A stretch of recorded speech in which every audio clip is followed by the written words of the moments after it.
everyone. Thanks for being here for part 2 with Kevin Roth. I just love his journey. I know you're going to love it too. He is an internationally known musician. He developed a musical meditation using those devices you see right behind him that he's going to talk about after a near-death-like experience in 2016. And he blends this into his life coach consulting. So get right into it, Kevin. Tell us all the wonderful journeys you've been on and what you'd like to teach us. Thank you for being here. Well, thanks for having me. I guess the message that people ask me a lot is, how can I be happy? How can I find peace? A lot of people that come to me and talk to me are very, very hard on themselves. And we live in a time which is very stressful and very uncertain, which is basically the mind. So we need to kind of understand how to balance our life with our desires, and how we need to follow our gut and do what we love, because essentially that's the thing that makes us happy. If you're a potter, you're not going to be real happy being a plumber unless you really like plumbing. So there is a way to create a life around the things you love. And how do you discover what those things you love are? Is by tuning in to your inner voice. And there's always an inner voice talking. You know, there's our monkey mind chattering all the time. And then if you stop and sort of am silent and just listen within yourself, there is another voice giving you instructions and telling you the truth.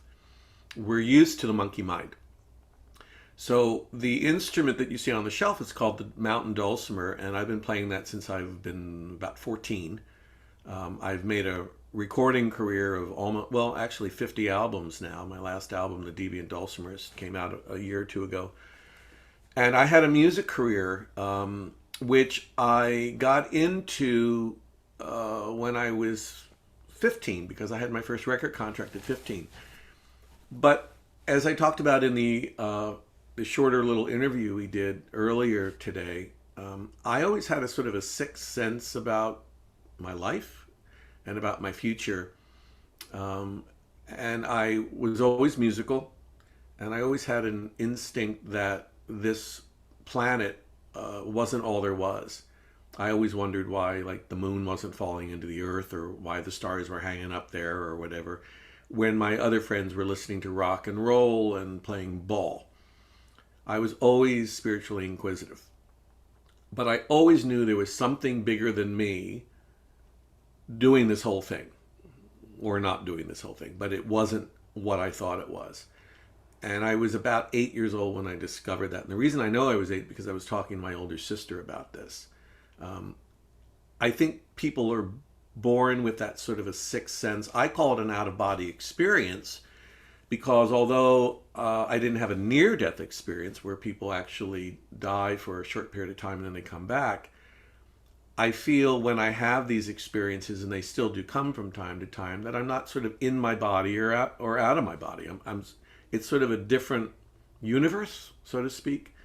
I thought it was strange and weird, but over time I've learned that there's hundreds of thousands of people that have the same thing. I think it's just sort of what I would call maybe a higher mind kind of showing me things. So I knew that I'd have a music career when I was young. I knew I'd be pretty successful, which I was, like records and TV and concerts and all that stuff. But I also knew it was not going to be an easy life, which it wasn't. And I also knew that eventually I would understand this sense of spirituality or inquisitiveness towards what the reality is later in my life, which I did come upon in 2015-16, when I, out of the blue, was diagnosed with stage 3 melanoma, just on a routine dermatology appointment. And then told, even though they removed the 2 little spots where they found it, and it had not spread, thank God, they told me that there was a 70% chance it would return within a year and I would be dead within 2. So I went down this big rabbit hole of looking to see what I could do about melanoma, the Western way, the Eastern way. people would heal themselves naturally, people who went through all kinds of other uh, cancer variations, chemotherapy. You know, what were the way to go and what was the best way for me. I did a lot of spiritual nosediving, had some really mystical, major mystical experiences, and after a year, it never returned. And I told my oncologist, who was a just a gem of a guy. He was a doctor that actually took time and listened to me. He cared. It took a lot of work to get him because he wasn't initially available to me, but I wanted him and I said I was having him, which is the same thing I teach and the same thing I did when I moved from the Midwest to San Diego, even though on paper at the time I couldn't afford it and it didn't look like a possibility. I said, I don't care. This is the dream I'm creating for myself. This is the story I want, and I'm moving and I'm doing it. And it worked out beautifully. So now I have a pretty happy life, you know, and I hike and I teach people dulcimeditation, which is the thing that I use on the dulcimer, a very simple form of playing. I also can teach it on other stringed instruments. And then I turned out to be a life coach because someone said, why don't you teach people what you did to survive cancer and go from barely surviving to thriving? I mean, who needs a 51st record album or another concert tour, which is very difficult to have right now, the way the music business is anyway. So I was really happy to just sort of switch gears. And then someone said, well, bring the music into it. Use the dulcimer since you do dulcimeditation. And my coaching practice began to take off in unusual ways. You know, I had dulcimer players come to me, but I also had doctors, medical doctors, clergy, psychologists, many different kinds of people who came to me to learn what I was kind of trying to teach them. Although I don't consider myself a guru or a spiritual teacher at all, have absolutely no interest in any of that stuff. I teach from experience, and I've had a lot of it, and a lot of study spiritually. So I sort of blend it all down into something that's useful and is practical and you can work with. So that's kind of my story in a nutshell. And when you look at life the way I look at it, from a mystical standpoint, but also a scientific standpoint, in the sense that quantum physics tells you that nothing exists. And the old spiritual teachings, back even as far as the Upanishads, tell you that there's only one reality. Nothing else exists. What you think of as your reality now, my job, my work, my money, my this, my that, gets replaced with this is false and this is real. Where this is crazy now and this is real. You know, I'm talking to her. You know, I see I'm talking to her, you know. But then when you understand things, the other part rises and said, yes, we're having a conversation that appears within a dream. And you get to know it. And for me, I thought, well, that's just bullshit. It's like woo-woo stuff. I don't know what they're talking about. But then when I read science, and I saw that science, quantum physics, because one of my clients is actually a scientist, it's true. And when you look into it, it's real. But that's a deeper level and a more complicated level of what I teach, because people, I guess, who come to me for life coaching is I just teach them about balance and how to find their purpose, how to live it, how to live authentically, and how to follow that inner voice. Because that's ultimately really what it's all about. Love that. I have so many questions now from everything you were saying. The first is, how do we reach you? There are people who are just going to so click with you and want to hear more and want to get advice or help from you. So can you tell us all the ways to reach you and your music if they want to go and listen right now? Yeah, a friend of mine says I should sell the magic lamp where you rub it and I appear. You know, I'm very reachable. My website's kevinroth.org, and you can watch. There's actually a free 5-minute video on stress relief. And I have a dulcimeditation and a breathing exercise that's free. You can get that, and there's my emails there, information on the dulcimer, my whole story of the coaching and music experience. So kevinroth.org is the best place to go. And then there's links to classes I teach and if you want to work with me one-on-one, there's a short little form you fill out, and then we touch base. Any other websites or emails you want to mention to find you? You could go to kevinroth.org at gmail.com and find me there. Yeah. Wonderful. And I always love to explain. I have so many more questions, Kevin, why I do this, because I was struggling. Probably it was really depression. I call it anxiety, but fear, doom, gloom. And I could tell everyone my many sob stories, but we all have them. I know we all have challenges. Everyone I know has not even one, it's 10, it's 20, it's every day there's a new challenge. So I started listening to people like you, and people like you just hug us over the internet. Your energy reaches into our hearts and souls, and it helps us get up in the morning. So that's why I started doing these interviews, because all of a sudden I speak your language, which not a lot of people can speak. We can speak very deeply about strange and wonderful things. And so when I meet strangers, when I talk to friends, all of a sudden they tell me these interesting things. And I think for those who are comfortable, let's interview. But if people want to reach me, it's growthfactor.org at gmail.com. I basically it's hypnotherapy, it's healing, it's nutrition. I do a few things for people who have anxiety, fear, doom, gloom, which, like I said, it could be anything from fears, phobias, weight loss, smoking, cessation, anything related to a lot of things in life. It's probably over 100 things. So that's where you can reach me, and I'll put it in the description. So if you press the little arrow, you'll find more about Kevin, his website. And if you have a spiritual story, I'd love to interview you. You can email me that way. But I love in the comments, if you can make any comments like that, that'd be wonderful to hear your story, or we can interview. And the other question I have, Kevin, is the theme for this week. I have another interview I did also related to cancer, how this person didn't take no for an answer. So you said this doctor wasn't really available. Can you tell us, to teach us how to not take no for an answer and go with your gut, especially in times of illness, to know who to connect with? Yes, I think that's really, really important. When you have to realize that I really was never sick a day in my life. I never smoked. I worked out. I ate well.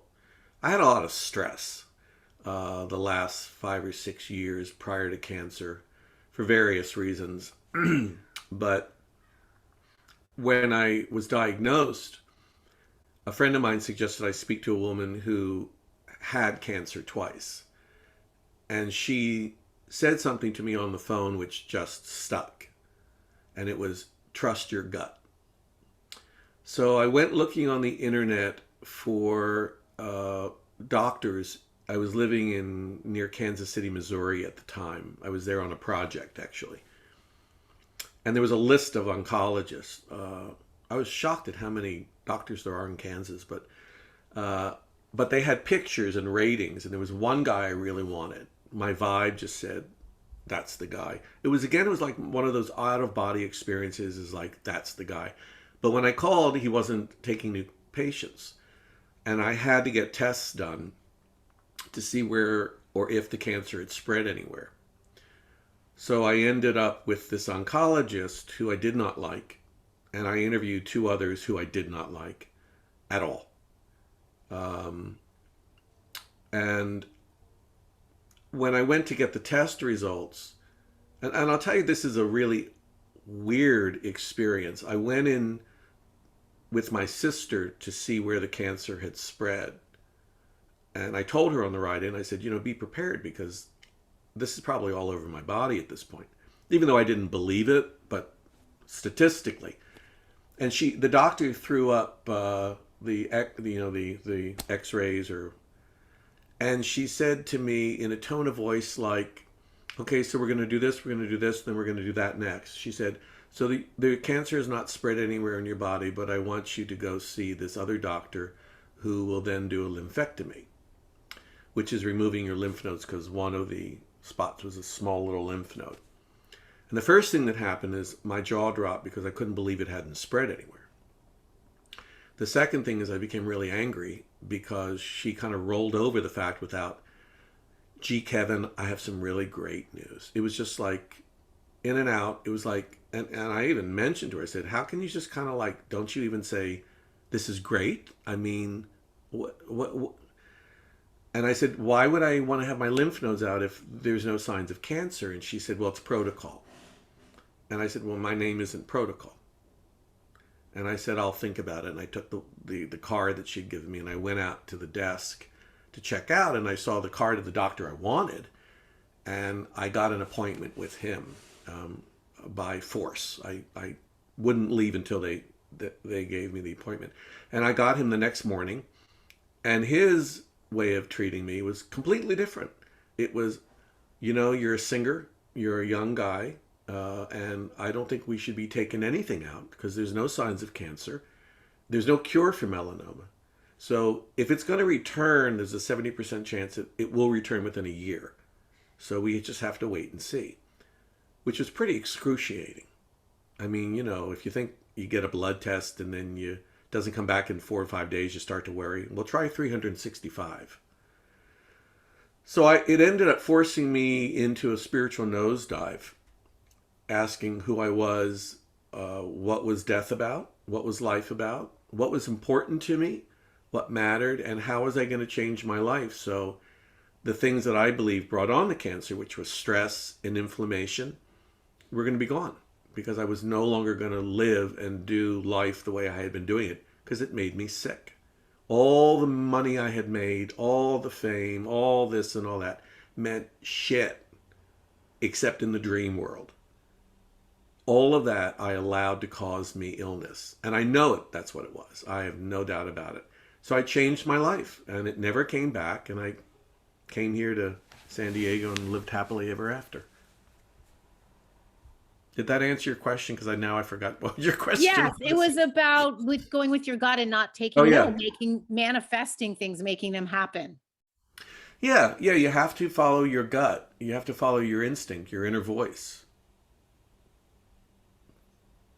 So a little bit more, because I'm really curious. There are people listening right now that, God forbid, have a diagnosis or will. Could you tell us a little bit more what it was and what was removed and not, what the treatment should have been with one doctor, and just a little more details, because it sounded like she would have gone in one direction, he would have gone another, but I still don't know what happened to you physically. Well, I think the important answer to all of that is whatever anybody has, any diagnosis, ultimately, you should do as much research on your own as you can and pick a doctor that you feel comfortable with. Some people have cancer and they feel that chemotherapy and radiation and whatever else is being suggested to them is the thing to do because they have a connection with their doctor. They feel good about their doctor. They feel certain about it. And I think that that's what you should go with. So I'm not saying you should or should not do anything particularly. What I did is because there was no signs of cancer after they removed. There was a little spot on my nose and a lymph node. There was no signs of cancer. There was no reason to take out lymph nodes. The doctor, who I did not like, her reason for wanting to do that is she said, well, it's probably within your system microscopically. And I said, well, then you might as well take everything out. But cancer is a big business. There's a lot of good that doctors do. There's many people who go the traditional route. There are many people who go to a website, Chris Beat Cancer, and heal themselves with food. And it's an individual journey. I just kind of, in a way, kind of prayed about it, thought about it. I found a woman who was online who had stage 4 melanoma and was given 60 days to live. And her name is Prudence Sinclair, and I contacted her. And I just needed someone who had been through the experience and of healing to talk to. What she suggested to do, I already knew about, which is diet change, meditation, getting rid of stress. I just needed someone for me to connect with, which was really important. So for people who have a diagnosis of any kind, they need to really investigate inside themselves, what should I do and what I should not do, and try not to let the fear guide you. Some people just surrender to doctors. Okay, I'll do whatever I want. I'll do whatever you want. That's not the way to do it, because this is your body. This is your experience. So find a doctor you trust. Do your research. Be sure that the doctor has got good grades. And it's the connection between that doctor and you that's the most important, because what you believe you can achieve. So even if it doesn't end up being what you want, like you end up not making it because of cancer, that's not the end of the journey anyway, if you look at it mystically. But you have at least done everything that you felt was correct, and you feel that you made the right choice. Way worse to think, well, I don't know what I'm doing. I'm just throwing my hands into this doctor's hands, and I'm feeling really uncertain, because that'll make you real sick. So I have an intuitive nature, like I talked about earlier, where I sense things about people. When I do coaching over Zoom, like I said earlier, someone can say, "Oh, I'm really looking forward to going on that trip," and look very excited. But I can look into them and see that they're not at all looking forward to it. They're talking themselves into it. So I have a way of kind of reading people. It's sort of like a musical sense. It's really no different than that, because I was born with a musical talent. It doesn't make me better or smarter than anybody else. It's just kind of what it is. I'm also 5'8" and shave my head. It's just kind of what I do. But it's important for anyone who is looking for anything, whether it's a medical diagnosis or where should I move to. You'll know when it feels right, but you've got to look inside yourself and ask to be led there, to be shown. And that's what dulcimeditation does. When people play the dulcimer, they put out a question out to the universe, and then they listen for the answer. They don't. I'm not a meditator. I cannot sit with my legs crossed and sit silently. I just don't like it. I've tried it. I can't do it. Don't want to do it. Want nothing to do with it. But I can play the dulcimer and get into a similar state where I'm kind of spaced out, and kind of go within and just ask a question, and I get clarity really, really quickly. Really quickly. I don't always like what I hear, but I get the answer. So a lot of times when I do it in the morning and I'm worried about something, then the answer comes to me like, you need to chill out, because you know what fear is, which is false evidence appearing real. Your mind is back there. You know what to do, Kevin, because I've told you about this. And then I can go, oh, yeah, that's right. Because I don't argue with the mind. There's no point in arguing with your mind. The mind is never going to shut up. It's a monkey. So you just need to kind of coddle it and say, okay, all right. But I think this is a better way to do it. What do you think, mind? And the mind will go, yeah. You don't want to be hard on yourself. You want to be kind to yourself, gentle, which is another thing that the melanoma taught me. I had no self-compassion. None. I was an A-type personality. No matter, I was on one of the biggest record labels in the world. Was on TV. I had all that kind of stuff. Whatever I achieved wasn't enough. Well, okay, so what's next? It was ridiculous. It was crazy. It got me to where I am now, which was basically on my knees saying, oh my God, what did I do? And it all served a purpose. But there's a different reality. And I learned that the cancer sort of showed me empathy that first came from strangers, nurses and doctors who empathized with my situation. And I thought, wow, they seem to be kinder and gentler and more caring about me than I am about myself. And that's when I had an epiphany, which is there's a Kevin inside Kevin. Because I said out loud, we'll get through this, buddy. And at first I didn't know who I was talking to. And then I realized. And I just thought, it's time you gave yourself a break. It's time you relaxed a little bit and, go to California, dude. Dude, go to Cal. That's what happens when you go to California. Go to California, live your life. If you're going to die, you're going to die someplace. You might as well die in California on the beach sipping margaritas. But I didn't die, and life improved. And it all led me to the life coaching that I do. Love it. Thank you. I do have more questions, so I know people listening to you and really enjoying you are going to probably be thinking this too. Can you tell us more about the fame part, projects you worked on, and your background when it comes to that? I know people are going to be curious, and then I have more questions. Okay, well, I guess the most interesting thing is I was absolutely in love with Peter, Paul, and Mary at 8. My generation was into the Beatles, not Peter, Paul, and Mary. I mean, I was like nuts about Peter, Paul, and Mary, especially Mary. So beautiful. And they became friends. Over a period of time, they became mentors and friends. Wonderful, wonderful people. They're folk singers for those who are kind of too young to know. I have a birthday coming up. I don't feel a certain age, but I did ask a musician whether he heard of Peter, Paul, and Mary, and he said from the Bible. I did feel old at that point.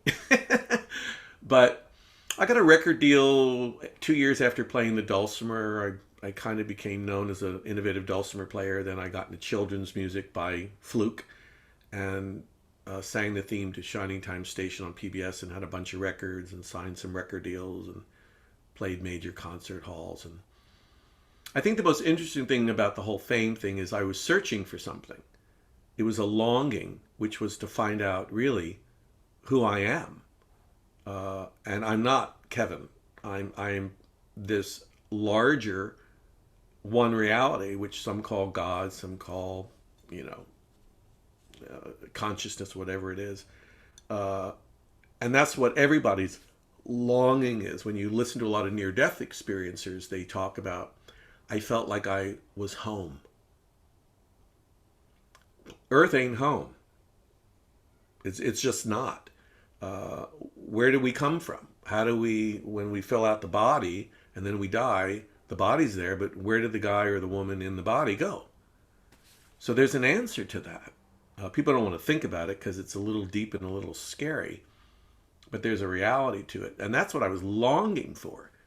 But I thought I could do it and find it in a way through my career because I sang about songs like that. I listened to musicians who were questioning, like Joni Mitchell, Peter, Paul, and Mary, Judy Collins, also jazz. And I was a songwriter, so I kept singing about that and asking, and people would come up and buy my records and love what I did musically because they were asking the same questions. But I didn't know any of this. It hadn't dawned on me until I got the cancer what was really going on. But I do remember one interesting story I'll share with you. And I don't say this really to brag at all. It's more of it's like I can't believe that happened. But I was on a concert tour. It was a long one. And I chose the songs. I went out with, I think, my bass player. And we got great reaction. I sold a lot of CDs. And I would go back to the hotel and I would separate the money that I made from the concert sales and the CD sales and all that kind of stuff. And we pretty much had it down how to get an audience on its feet by the end of the evening. And I kept thinking, why are you not happy? You've got a sold out concert tour. You're getting standing ovations. You're selling records. You're making a shitload of money. And you're miserable. I couldn't figure it out. Couldn't figure it out. It was really frustrating. And the only answer I have is, it takes the sand in the pearl, the oyster to make the pearl, they say. Is that I had to go through that experience to realize that what I was looking for wasn't that. It didn't invalidate the music or the art or any of this experience, which I call the dream world. But it eventually brought me to a place like, okay, now you have a death sentence, supposedly, which I didn't believe, but they gave me one. And you've had the experience of what you thought would save you. So now why don't you figure out what's going to really save you? And that's what happened. So that was the most interesting thing about the career. All the records and the stuff, that was fun. And the way I approach concerts or music now is kind of almost like I don't care. I mean, it's like I don't have any real ego in it. Like someone said, well, why don't you make a new record, go out on tour? I just have no interest. I'll go out and talk about this and play music. That I have interest in because there's a message being delivered that I had an experience which apparently is helping people. But I don't know if I said this earlier in this one or the shorter interview we did, but I'm not a guru. I'm not a holy teacher. I'm like nothing. I teach from experience, which I believe actually makes me a pretty good teacher. I don't teach from woo-woo books. The book I'm reading the most of and the deepest I'm reading is myself. So the music now is just fun. I don't really care about being known or unknown, you know. Although it is nice to know that when I eventually die, you can find my music online. I was thinking about that with Sarah Vaughan the other night. I thought, well, she's dead, but here she is. It's great to hear her. Yeah. That's a good point. Yeah. So what I loved about you said about fear, it's reminding me of a story that I didn't tell yet, so I'm not going to right now, but you'll see on my channel again called Growth Factor. If you just click below, the doctor that saved my dad's life from the virus. Hmm. And because I got, thank God, I'm not always like this. I'm not always like Kevin, but you're sending us the message. I think that's one wonderful theme we can all learn from you right now is right now there's a lot of fear and sometimes it's mounting and mounting. And we know it's mostly coming from outside sources, not within. And so what you did and what I did, my dad was taken to a hospital that I didn't, my dad was going to, God forbid, die of COVID. He is everything from the obese, being overweight and AFib and all those things. He was the candidate, God forbid. And he was at the ER for 13 months. He said, Mom, I don't know how they treat this virus. I know who does in Tarzana, Dr. Yadigar. We're going to pull him out. Mom had to sign a piece of paper and he saved his life. And he said, your father was being treated for pneumonia. This is not pneumonia. It's called cytokine storm, but that's a story for another day. Thank God. And my mom was sitting in fear. And I said, thank God it was someone else. It was me. I don't know what I would have done, but because like you, most of us were good at helping someone else. I was able to make the decision for my mother and father and took him out of there and saved his life. And there was not just me, of course, it was a series of things that happened, including my sister and the doctor that saved his life. But so I love that theme you're teaching us. Don't listen to that fear. Go with what you Yeah. want and the doctors you want. Yeah. I mean, I coach very practically. You need balance, emotional, mental, physical, and spiritual. So you need to know what to do. So if you're going a little mentally nuts, take a walk, work out. If you're feeling spiritually unsure, put the energy out there and read something that's spiritual. Even on the internet, you'll find something that connects. What you don't want to do is you don't want to, what I call, step in it. So I tell the story of a friend of mine who had an aunt come to visit who he told me was not a nice lady. He told me that. And I had invited him to dinner and he asked if he could bring her and I said no. And he said, well, why? Because she's only in town for a night or two and I don't want to leave her. I said, well, then we'll reschedule, but I don't want her here because you told me she's not nice. And he said, well, but she'll be nice to you. I said, no, she won't because she's not going to have a chance to be. You've already told me, right? So I tell people, when you see it in front of you, don't step in it, The same thing goes for yourself.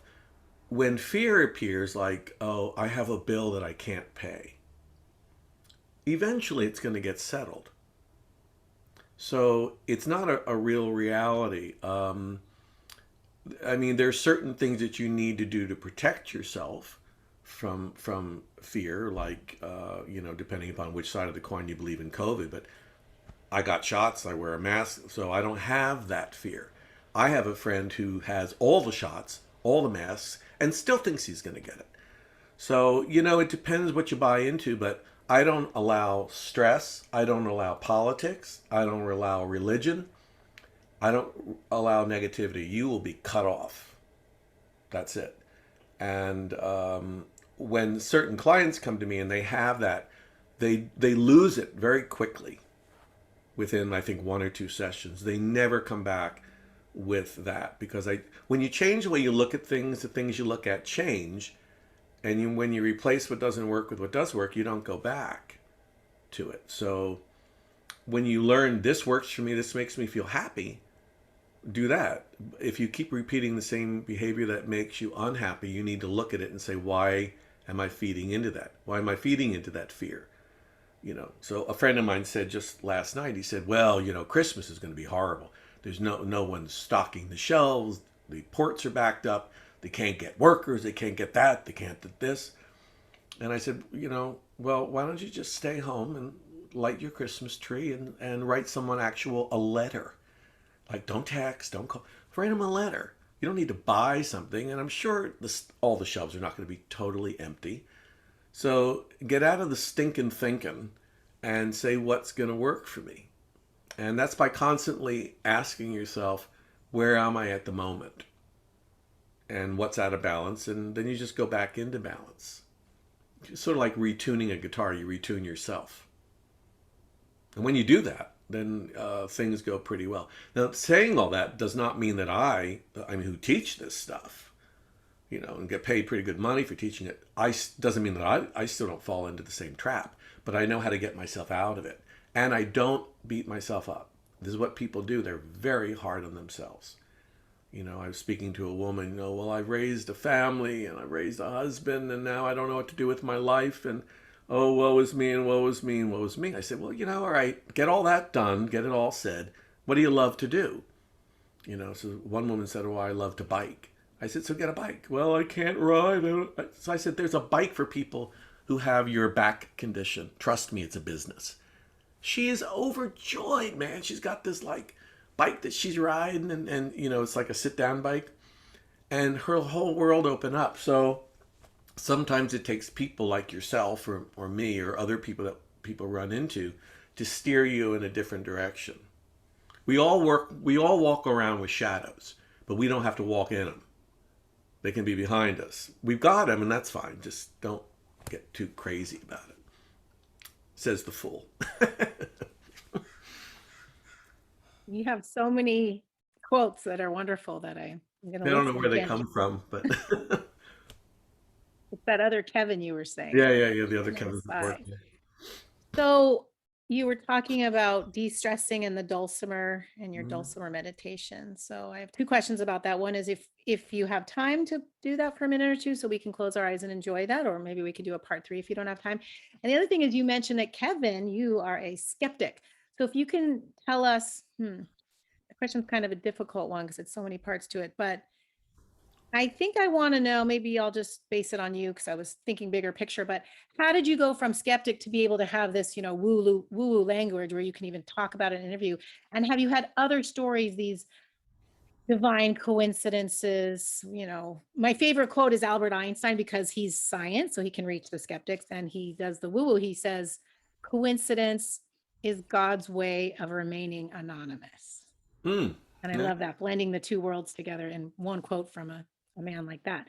So how did Kevin go from this skeptic, and I know you still are a bit, were there some coincidence stories maybe you could tell us, or spiritual, and how do you peel that away, either you or advice you have for other people? Yeah, well, I was more of a skeptic. I'm not much of a skeptic now because I pretty much think I know,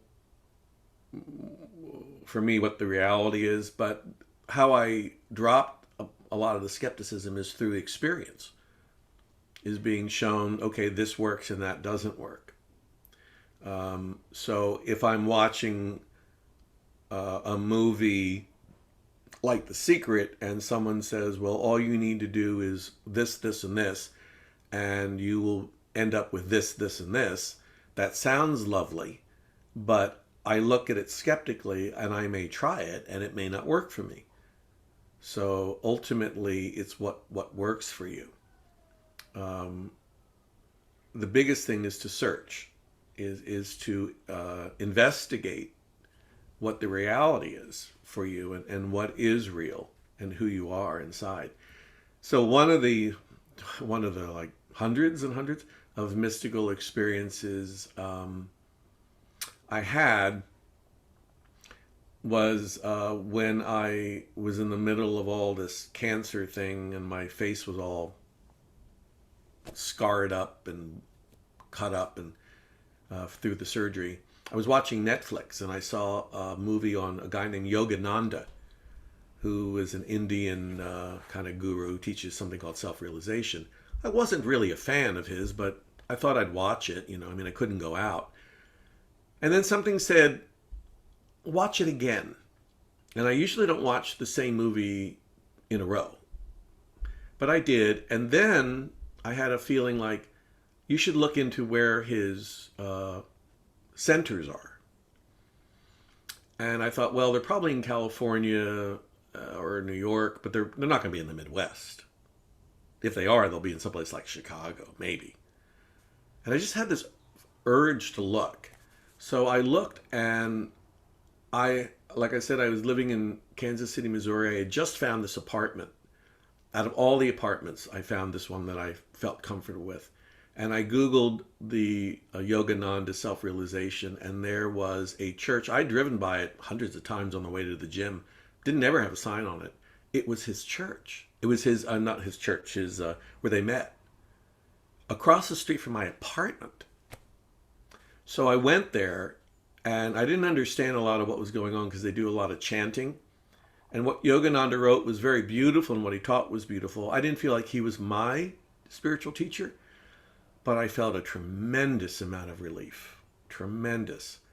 And he helped a lot. His teachings helped a lot. But it was through his teachings that I discovered the teachings of a guy named Ramana Maharshi, who, when I read his work and some of the people that have written about his work, he died, I think, in the 50s. David Godman's written about him. My friend Robert Wolfe, who's a wonderful author, wrote about him. The first time I read Ramana's work, it was like hearing the dulcimer for the first time. I just knew. And that became my main teacher spiritually. But all of that I consider a mystical experience because, I mean, what are the chances, you know? Having said that, I work with some people who are in the clergy, and they feel that Jesus is their way, or Muhammad is their way, or whatever, Buddha or whatever. It's all the way. So whatever you resonate with, it all like leads to the same thing, which is the one thing. And that's what you want to look at. But some people, everybody's on a different path and a different journey. So that's one of the mystical experiences that happened to me. Seeing the dulcimer was another one. I mean, what kid at 13 sees a dulcimer and decides that's his life, and it ends up happening? I mean, it's pretty. But the whole life itself is just one big dream. It's like a movie. It's like, if you want to call it God or consciousness, it's the movie screen. That's always there. It never goes and comes. It stays. And our life is like the movie projected. So we get caught up in the movie, and we get all excited, we get happy, we get sad, and then the movie ends, we leave the theater. Well, what remains is the screen. All the other stuff is the dream. They call it the dream. So this is the dream. Love that. What I'm learning from you today, and I know everyone's going to have their own lesson from you, is the reminder that when you're feeling fear, just pause and do something you love. Go on a bike ride, listen to the dulcimer.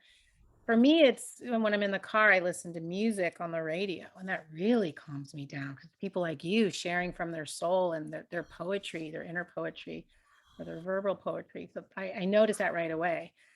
And the other thing is that since this world is the dream and something we create, and that's home, wherever that is, to just go for it. I'm trying to tell myself that there's some things I have in the back of my mind that why not just go for it? Most of us has fear. That's why we don't go for it. But if this is the dream, then just take this dream and do what you want to do, whether it's the dulcimer like Kevin since he was 13, or that product you want to Yeah. create. So that's Yeah. what I'm getting from you. Yeah, we're not separate from that ultimate reality. It's not like me and then there's God. That's what I thought. But everything is just that, doing what it does. It's a concept that's a little difficult to grasp for a lot of people, but we're not separate. We don't need to get anywhere or discover anybody. We're already that.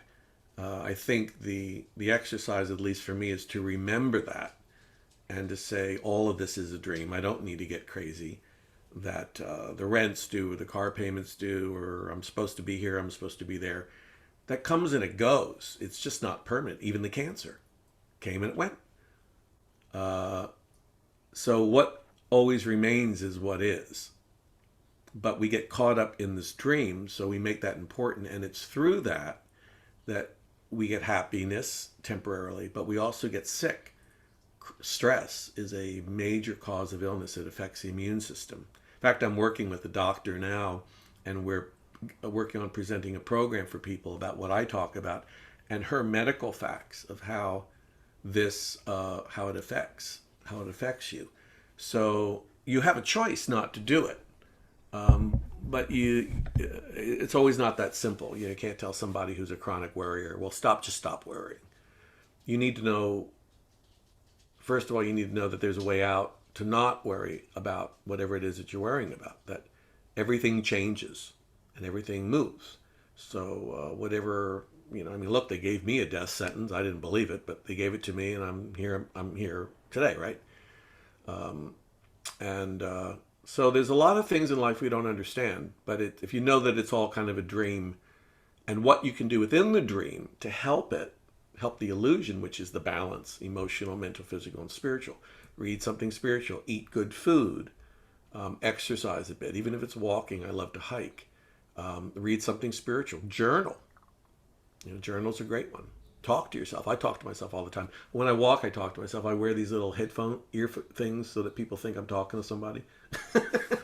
But I kind of like talking to myself because when I write a song, I sing out loud, So I like to hear what's coming out of me instead of but I look a bit crazy, but now I just wear the earphones like everybody else. Nobody knows the difference. Those are good tips, really good tips. And I do some of that. I don't do enough. And sometimes I'll open up a little prayer book and I'll do prayers for people who need it. Yeah. And people, my family. So I feel like that's also helpful to do prayers and whatever that means to people. Yeah. I thought of one little story that may be helpful. I'm sure people are going to be watching this after Thanksgiving or Christmas, but I have a client who was dreading Thanksgiving because she had to go to her in-laws, and she didn't like her in-laws, and they didn't like her. So I asked her, why are you going to go? And she said, well, every year we go. I say, well, every year you go, and every year you're miserable, so why are you going to go? Well, my husband, he won't, he'll just throw a fit. I said, you think so? I said, why don't you ask him? Say, yeah, I just want to do it here, just with us and the kids, and not go there and be aggravated and agitated. And so she cautiously suggested it. And he said, great, let's do that. So she had the best Thanksgiving, That's what I'm talking about, not stepping in it. And I'll tell, as women know, a little secret about men, right? Happy wife, happy life. Men don't want, I have a friend that said something really funny. He says, I thought before I got married, I was the boss until I said I do at the wedding. And then it's like I do whatever she says. So you ladies out there, all your husbands and the guys or whatever, or your partner, whoever you are, and whatever you are, no one wants to argue or have life difficult. They want the easy way out. So don't be afraid to approach something and say, is there another way we can both reach a middle ground so that you're happy and I'm happy? Like, you go, I'll stay. I had a partner once, and we used to go to the movies, and I didn't want to see the movies that he wanted because he liked musicals and I don't. And I said, well, why don't I just go to this movie? And he said, but we're going to the movie together. I said, but I don't want to see that movie. I want to see this movie, and you're going to be watching a movie. That's all. We're not going to be talking. So they both end the same time, So, but that's just me. That's the way I think about it. I usually ended up in his movie theater anyway, so it's okay. I'm going to call that the Kevin method. As you're talking, you're reminding all of us the Kevin method is that aunt. I know before listening to you, I would have said, sure, bring your aunt. Why should we do that? If your in-laws, if your aunt, if there are people who are negative that irritate you, don't be around them. That's the Kevin method that we need to listen to. Thank you, Kevin. Or if you have to be around them, if you're in a situation where, I'm going to go anyway, then there's another technique I call the bird's eye view. So I came up with this from driving my own self nuts at a birthday dinner. There's a group of people that meet at a friend's house. They're always the same group of people, and I go there all the time because the guy's a great cook. But I'm always kind of bored because we don't have a lot in common except that we all love dogs. So I raise myself above the table, sort of, and I look down on what's happening, including me. And I see this one small talking to this one and this one talking to that one, and me looking kind of like, oh God, I'm bored, I can't wait to leave, or whatever it is. And I see it all as as sort of like a little movie. and I remove myself from it emotionally and mentally. And I don't get caught up in it. I look and I say, God, you're looking really bored. You don't need to get that aggravated, Kevin. They're just making small talk. Half of them are bored like you. But we're here for the food, and it's only an hour, and it's okay. So that's another thing you can do when we have to always be around people we don't always like, especially if you work out in the workforce. You and I work for ourselves, so we can pick and choose. But there's a way to remove yourself from what appears to be the situation and get a bird's eye view and look down and observe it. It's kind of funny when you look at people. People are a riot, really. When people are nuts. We're all crazy. It's kind of funny when you step out of it from your own craziness and look at it and and say,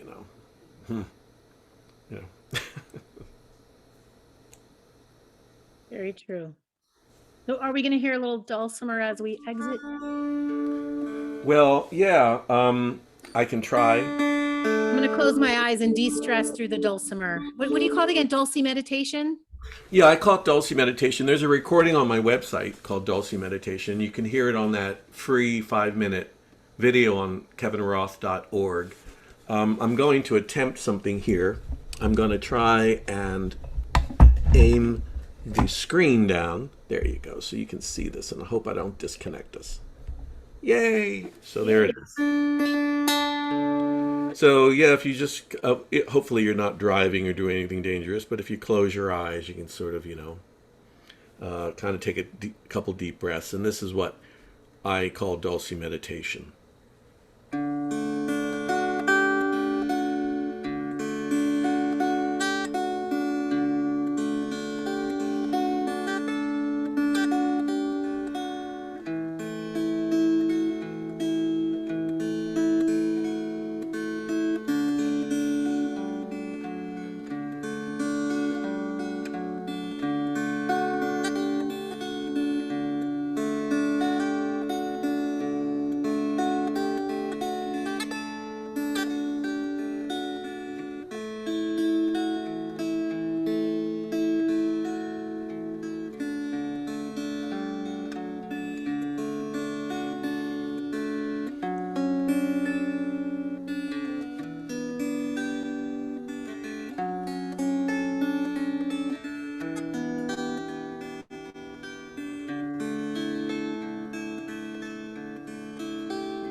So that's a little sampling of dulcimeditation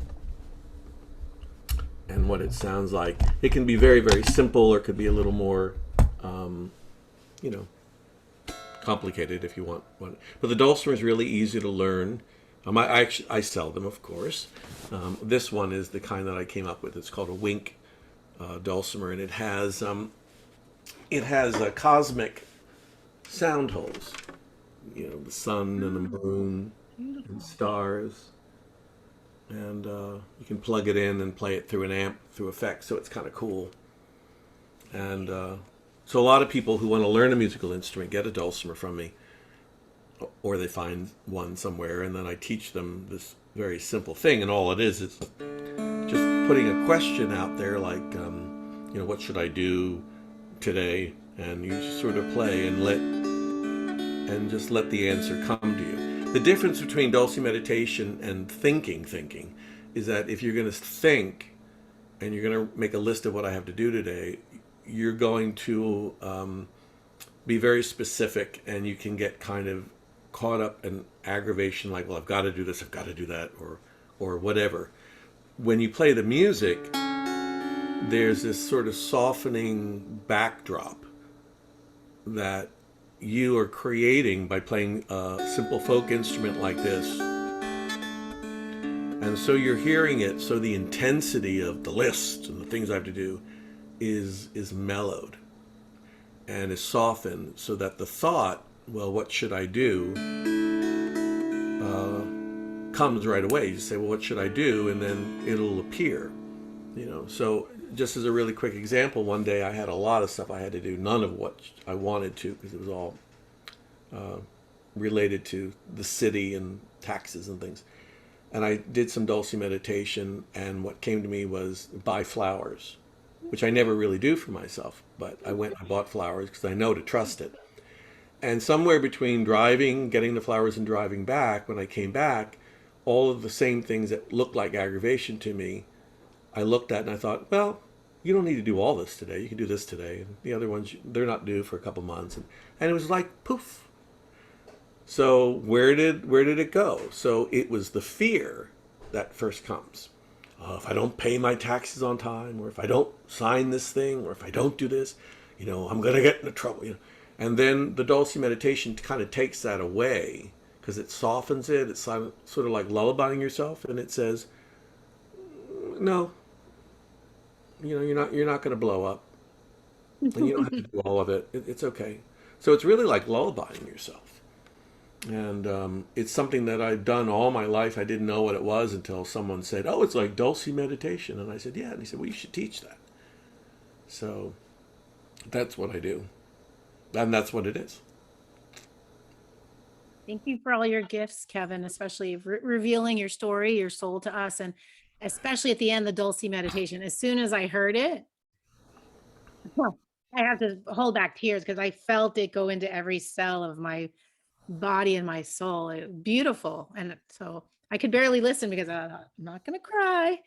And I know I need more of it because I could feel like you're saying, it could give me answers. Something as simple as just buy flowers. Yeah, we'll get you a dulcimer. And thanks everyone who's listened today. Anything else you want to say, Kevin? Anything that I might have forgot to ask, or any comments? Or I don't think so. I guess just the final thing I'll tell people is that there is always help when you're ready. Uh, they say that the teacher shows up when the pupil's ready.